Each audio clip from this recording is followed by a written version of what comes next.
Nah, sekarang saya sudah ada di Gubuk Kebon. Ini sebuah sanggar yang ada di tengah kebun, dan saya akan menemui Om Gepeng Nugroho. Dia adalah seorang sutradara, seorang pendidik, dan juga seorang videografer. Seperti apa obrolan saya? Ikuti potret kali ini di sini di Gubuk Kebon. Oke?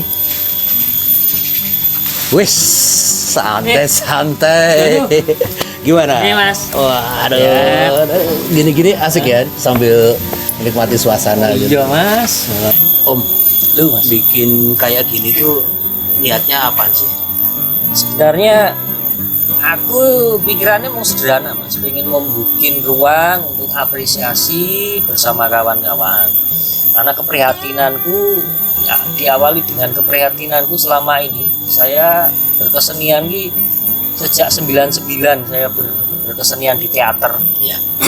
Nah, selama tahun itu sampai dengan sekarang untuk menemukan ruang berkreativitas untuk di bidang saya ya, karena tidak mudah untuk mendapatkan ruang untuk berapresiasi di teater khususnya, itu tidak ditemukan di Magelang. Nah, terlebih-lebih juga ada bidang-bidang lain ya juga belum diruangi di Magelang ini. Nah, keprihatinan itulah yang muncul untuk kemudian saya sejak awal dulu, sejak masih kuliah bahkan itu punya angan-angan aku harus bisa membuat ruang sanggar untuk beraktivitas bersama kawan-kawan. Itu sederhananya seperti itu. Tetapi yang iklim yang pengen aku ciptakan adalah sebenarnya bukan hanya dunglang-dungling tok, bukan hanya joget tok, bukan hanya bermain teater saja di sini, tetapi ada diskusi, ada tukar ide dan seterusnya. Disitulah kemudian kekayaan intelektual yang harus kita bangun di ruangan ini. Sejak kapan? Artinya sudah mewujudkan ini sejak kapan sih? Ini udah jalan ini tak bangun sejak 2 tahun yang lalu Mas. 2 tahun. Hanya mulai berjalan ini setengah tahun yang lalu. Sudah mulai aktif ya. Sudah mulai aktif. Yang lalu setahun terakhir memang sudah aktif, hanya karena fasilitas yang kurang, belum ada toiletnya, nah itu repot nih Mas. Dalane saya bletok, nah, itu maka belum maksimal aktivitas dengan mengundang kawan-kawan itu. Nah, mulai setengah tahun yang terakhir ini sudah mulai ditata. Ya, sudah jadwal itu setiap hari pasti ada aktivitas berlatih, bahkan berpentas itu setiap bulan wajib harus ada peristiwa kebudayaan di sini. Terus ya alhamdulillah itu berjalan. Ada sekitar 9 komunitas yang beraktivitas di sini. Tidak hanya teater. Tidak hanya teater, ini cuma ada 2 komunitas di sini. 7 yang lain itu ada musik karawitan, ada tari, ada pantomim. Tari pun ada yang anak-anak, ada yang dewasa, begitu. Ya, harapan saya semua bisa terakomodir di sini. Gitu. Ini apa namanya? Masalah ruang ini kalau barangkali kan Om Gepeng punya kenalan banyak seniman-seniman di luar kota gitu, sama nggak sih? Hampir sama nggak sih? Jadi gini Mas, ketika aku dolan ke Semarang, ke Jogja, ke Solo lah ya, tetangga kita yang deket-deket ini, aku lebih mudah mengakses bertemu dengan kawan-kawan, berkomunikasi menuju pada satu tempat. Titik di mana di situ misalnya nih di Semarang ada Taman Budaya Raden Saleh. Saya ketika dolan ke Semarang kangen dengan kawan-kawan, tinggal kesana pasti ada orang, pasti ada. Dan diskusi dan akhirnya diskusi itu bukan hanya omong kosong saja. Akhirnya inspirasi itu muncul, setidaknya itu sesuatu. Ya, setidaknya itu. Bahkan kemudian peristiwa-peristiwa kesenian dan kebudayaan bisa muncul dari obrolan yang hanya sederhana itu. Nah, kalau di Solo juga sama. Solo ada beberapa tempat. Nah, kalau saya nongkrongnya ya senengnya misalnya di Taman Budaya Jawa Tengah, di TBS, Taman Budaya Surakarta. Nah, di sana tinggal nongkrong di Kucingan, Nah di situ juga kawan-kawan ngobrolnya di situ. Nah di Magelang belum kita temukan tempat yang seperti itu. Nah harapan saya kemudian tempat inilah yang kemudian setidaknya datang ke sini ini bukan hanya untuk latihan, bukan hanya untuk berapresiasi dan berpentas saja, tetapi ya juga sekedar diskusi pun is okay. Dan itu akan menghasilkan banyak hal ketika obrolan itu kita munculkan gitu. Oke. Lah benefitnya sendiri kalau sampean bikin ini kan yo nggak murah. Benefitnya apa selain? Saya selalu percaya pada rezeki dari Gusti, Mas. Gusti Randa ya. Gusti Randa. Ya karena ini saya sadar sementara ini belum ada profit ke sana ya, profit ke sana belum ada sama sekali. Selalu mengeluarkan untuk mengelola dan membuat kegiatan. Iya, pasti loh ini ya, merawat tanamannya aja loh. Iya pasti ya, tapi toh aktivitas saya juga di kesenian gitu kan, toh terkadang saya juga mendapatkan hasil juga dari kesenian gitu lah. Ini ada area ibadah, ini ada area untuk semacam sajen itu ya, ucapan terima kasih kepada profesi gitu ya. Bisa jadi gitu. Penting nggak sih kalau sampean sudah punya teritori seperti ini gitu, keterlibatan pemerintah itu penting nggak sih? Kalau untuk ruang ini pun ya tidak ada ininya ya, tidak ada korelasinya ya, karena memang ini murni kita ciptakan iklim untuk dinamika berkesenian oleh kawan-kawan di sini.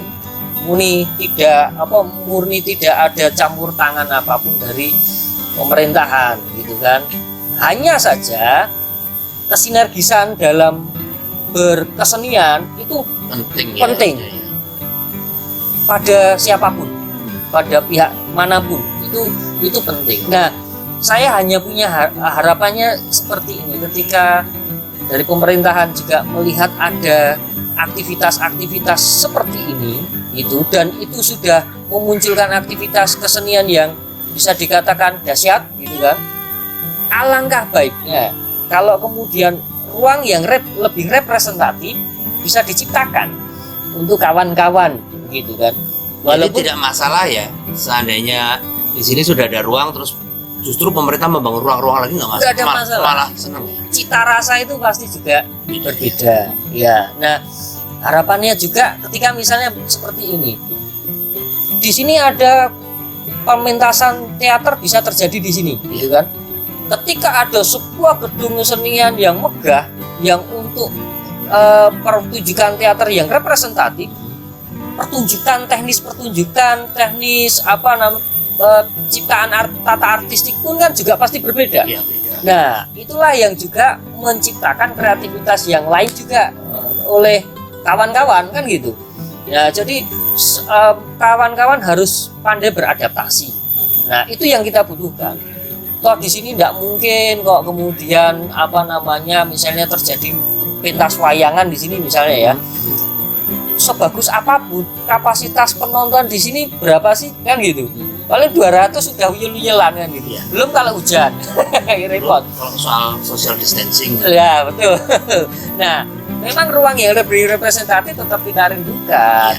Hanya sebelum itu semua terwujud ya, mau tidak mau harus ada ruang agar kreativitas itu tidak mampet kan gitu.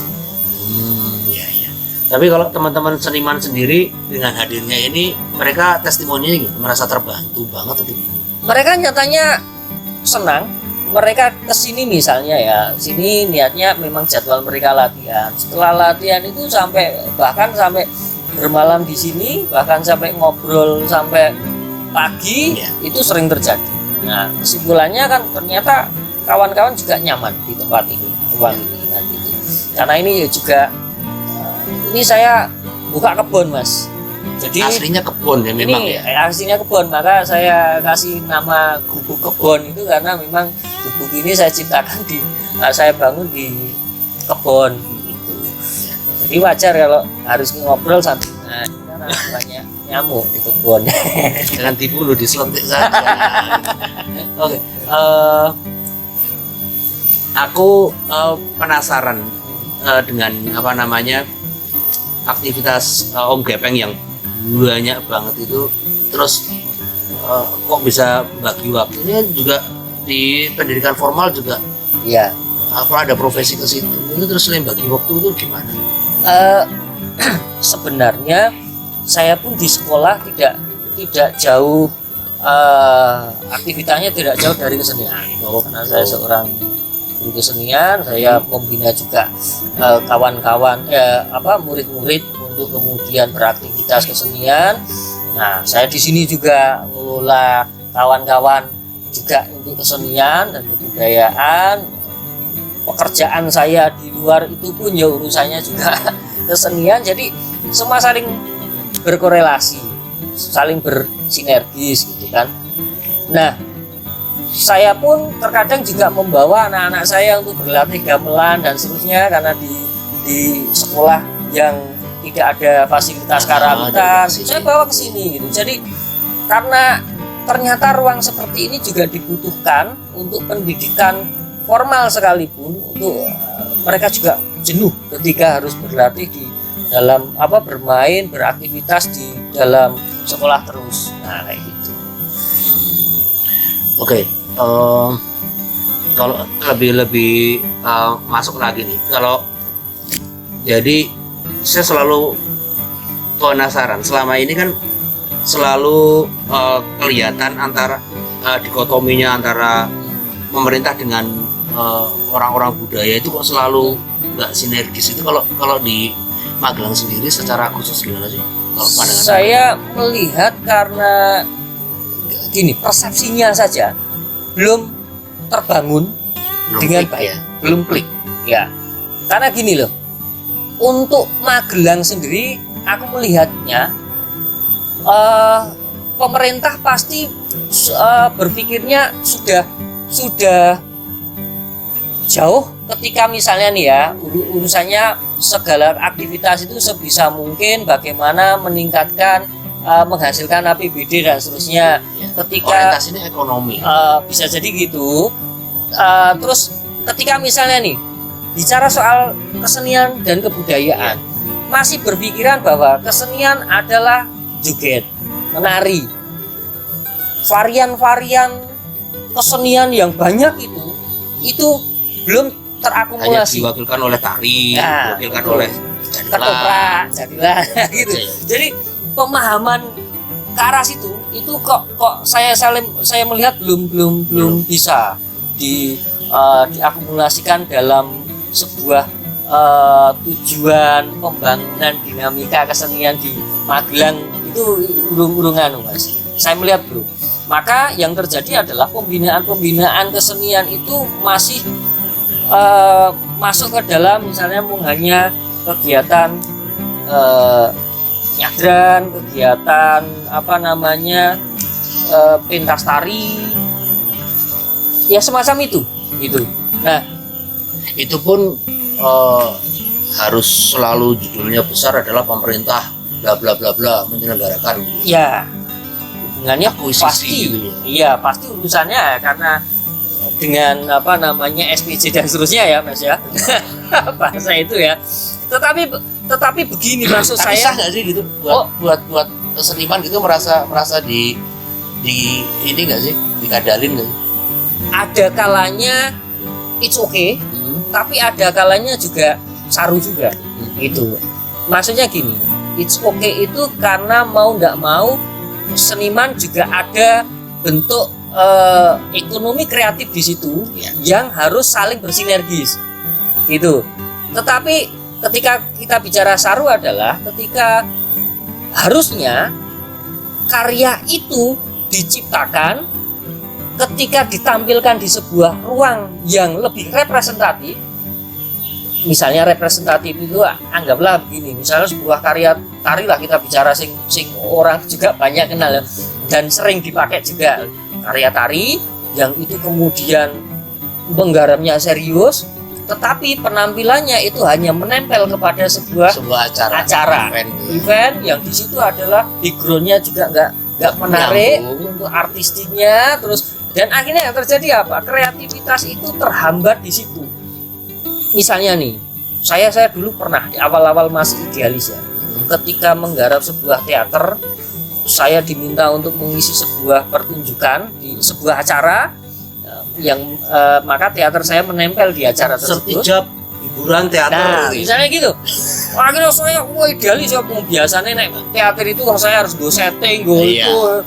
Begitu kan gone ora iso dipasang karena itu akan mengganggu rangkaian acara yang lain. Nah, yang terjadi adalah permainan itu nggak ada feel-nya karena ya pencapaian kita tidak kita dapatkan. Ini pentas teater apa 17-an? Nah, itu jadinya seperti itu ya. Nah, yang terjadi karena tidak ada referensi pertunjukan yang serius, yang pencapaiannya bisa kita dapatkan baik artistik maupun teknis pertunjukan tidak kita dapatkan di situ. Yang terjadi adalah masyarakat yang lain tidak ada percontohannya, sehingga kesenian itu ya paling mentok ya mau kayak pitulasan Mas itu. Jadi tidak ada pendidikan ke arah sana. Nah, kegelisahan itulah yang saya juga maksud tadi. Teater sebagus apapun di Magelang tidak akan bisa dinikmati dengan baik ketika ruangnya juga tidak representatif kan gitu. So teater ruang dan momennya nggak ada ruang dan momennya nggak ada gitu. Padahal kami sering kawan-kawan teater itu menggelar pertunjukan yang harus menutup gedung, digelapkan dengan kain yang lebar satu gedung, terus kemudian lighting yang minim, yang tidak permanen gitu kan. Maka pertunjukannya hanya 1 jam tapi prepare kita sampai 1 minggu gitu kan untuk menyulap gedung itu, dan jarang dari pemerintahan itu menonton, maka tidak punya referensi. Diundang nggak mereka? Ada kalanya diundang, ada kalanya bosan kita undang. Gitu. Berarti seluruh harap dewi rata ya. Kayak gitu. Nah, itu nganu loh Mas, pengaruh. Maka ketika kita bicarakan soal gedung kesenian, apakah gedung kesenian itu, maka yang di kepala dari birokrasi juga belum menginterpretasikan dengan baik. Karena mereka selalu identiknya ya gedung pertemuan, gedung duit.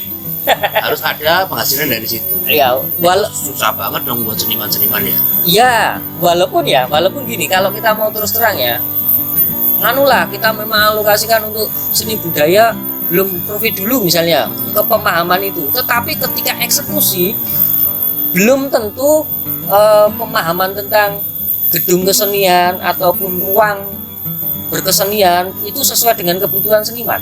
Repot juga, gitu. Akhirnya muncullah gedung-gedung pertemuan, emper pertunjukan kan gitu. Yang disulap seolah-olah itu adalah sudah representasi gitu, padahal enggak. Betul, gitu. Padahal kan kebutuhan sebuah pertunjukan apapun ya. Musik misalnya ruangnya harus akustik yang dengan akustik yang bagus dan seterusnya. Semua butuh seperti itu. Nah, gitu.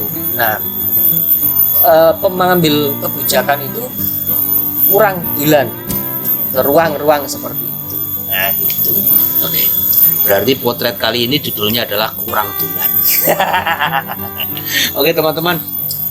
Asik ya ngobrol sama Mas Gepeng ini. Kalau diteruskan, waduh nggak selesai-selesai. Ini juga teman-teman yang nonton di YouTube nanti juga nggak bisa nonton yang lainnya. Kasihan yang lain tidak dapat subscriber dan like. Jadi sekian aja. Oke, Mas. Kita ketemu di lain kesempatan ya. Semoga teman-teman seniman Magelang, budayawan juga bisa memanfaatkan ruang ini dengan lebih asik, dan termasuk pemerintahnya juga bisa lebih banyak menggali pengetahuan lah dari teman-teman. Karena memang mereka tuh banyak hanya dengar katanya, dan sayangnya orang-orang yang ada di sekelilingnya itu juga orang-orang katanya gitu. Bukan seniman yang asli gitu. Iya, Itu ya Mas Gepeng ya. Dan kami juga mengundang kawan-kawan yang lain yang juga ingin bulan ke sini, silahkan loh Mas. Boleh ya. Oh, boleh. Saya Wah, boleh tuh Mas. YouTuber. Wah, oleh banget. Gitu ya, oleh banget. Oke, thank you Mas Oke, Gepeng. Mas. Sukses, Yes. semoga terus Amin. tidak berhenti berjuang untuk kesenian dan budaya Amin. Kota Magelang ya. Ya. Oke teman-teman, begini potret untuk saat ini. Sampai jumpa di lain kesempatan. Kita ketemu lagi di potret episode mendatang.